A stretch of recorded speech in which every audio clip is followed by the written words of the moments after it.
cultural. Obrigada tamén con Xosé por contar comigo, que é un verdadeiro activista cultural de aquí de Lugo e máis alá.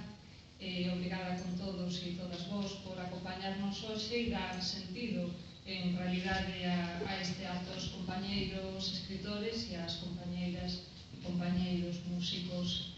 Se me permitides, quería dedicarlle esta pequena intervención a Alfonso Lázara, que é membro fundador da Porta Verde, alá polo 2005, cando empezaron, é un motor da Porta Verde central, o cal hoxe o seu lugar está aquí, por motivos persoais ineludibles, non nos pode acompañar, e entón gustaríame voltarlle o seu espazo e o seu lugar con estas pequenas palabras. Tiña unha sorpresa que era de quen iba a ler o poema, e a verdade é que non vou ler un poema meu, porque teño xa un pouco aburrida, e entón iba a ler un poema da persoa que coloco cada día estratégicamente no meu pasado, en cada instante que fui e que son feliz, en cada lugar que conquistei, todas as persoas que amei son el.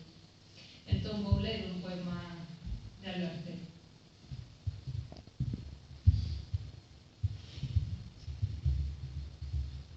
Son filla da man dura sobre o rostro, da multitude que sinala o corpo espido, do aroma á cociña, do son da sóuxere, e conservo os ollos en líquido amniótico.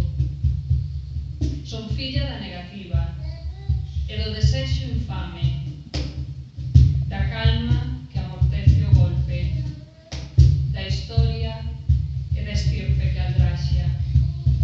E male todo, levo tanto inxenuo, seguro e firme,